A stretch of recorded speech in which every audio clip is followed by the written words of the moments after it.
আপনাকে চেনা চেনা লাগছে। বাসা কোথায় আপনার? আমার বাসা ভূতের গলিতে। আরে, আমার বাসাও তো ওখানে।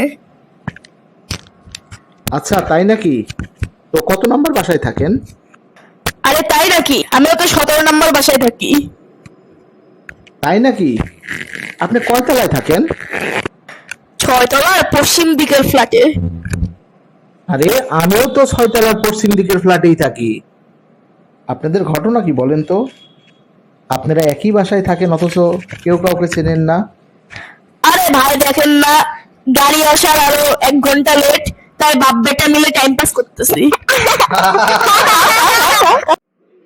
স্যার, ভোট তো দিলাম, তো আঙ্গুলে যে দাগটা করে দিলেন সে দাগটা কি পানি দিয়ে ধুলে যাবে? না ভাই। তাহলে স্যার, সাবান দিয়ে ধুলে যাবে? না ভাই, তাও যাবে না। তাহলে স্যার, কতদিন পর উঠবে? ভাই, কম পক্ষে 1 বছর পরে যাবে। তাহলে আরো একটু দিবেন স্যার। কেন ভাই? চুলে লাগাবো স্যার। আজকাল হেয়ার ডাই গুলো 1 সপ্তাহের বেশি থাকে না।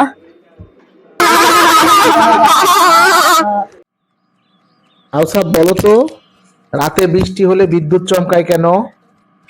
এটা তো খুব সহজ প্রশ্ন বাবা। বৃষ্টি হলে মাঝে মাঝে টর্চ মেরে দেখে কোথাও শুকনা রইলো কিনা। ভাগ্নে, বলো তো, পিঁপড়া আমাদের কি উপকার করে থাকে? মামা, আম্মু মিষ্টির প্যাকেট কোথায় রাখছে? পিঁপড়াটা দেখিয়ে দিতে আমাদেরকে অনেক সাহায্য করে।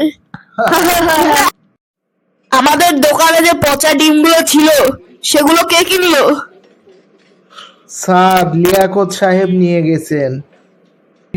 আর গত বছরের 5 কেজি আটা? স্যার, ওইটাও তো লিয়াকত সাহেব নিয়ে গেছেন। আর ওই মেয়াদ শেষ হয়ে যাওয়া সেমাইগুলো? স্যার, লিয়াকত সাহেবই সব কিনে নিয়ে গেছেন। হাই সর্বনাশ, এটা কি হইলো? হুজুর, আপনার শরীর কি এখন খারাপ লাগছে? না, লিয়াকত সাহেবের বাসায় আজ আমার সপরিবারে দাওয়াত আছে। আউসাফ সাহেব, বলেন তো ঘটনা কি? আপনাকে নিয়োগ দেওয়ার আগে তো কেউ অফিসে ঠিক মতো আসতো না। আপনাকে ম্যানেজার করার পর থেকেই সবাই টাইম মতো, মানে কি টাইমের আগেই অফিসে চলে আসে।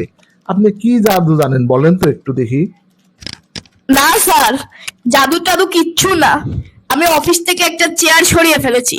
যে সবার পরে আসবে তাকে দাঁড়িয়ে কাজ করতে হবে, তাই সবাই টাইমের আগেই চলে আসে। আচ্ছা আরিয়ান, বলো তো, এই যে আমার আংটিটা গ্লাসের মধ্যে পানির মধ্যে রাখলাম, এটাই কি মরিচা পড়বে?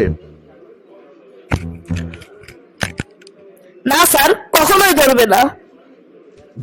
Very good answer. কিন্তু বলো তো, কেন এটাতে মরিচা ধরবে না? স্যার, আপনি জ্ঞানী লোক। যদি পানিতে রাখলে মরিচা ধরতো, আপনি কখনোই আপনার সোনার আংটি পানিতে রাখতেন না। তুমি আমার কতটা ভালোবাসো? সীমাহীন।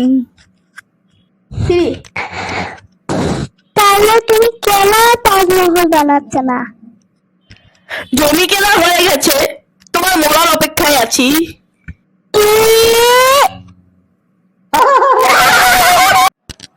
Excuse me madam. বলেন।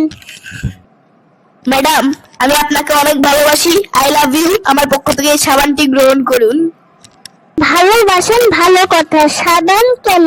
ফুল কোথায়? তুমি কি ভেবেছো আমি তোমাকে একটু ভালোবাসি? না, আমি তোমাকে অনেক অনেক ভালোবাসি। তাই তো তোমাকে 1000 ফুল দিয়ে প্রপোজ করলাম। এখানে তুমি 1000 ফুল পেলে কোথায়?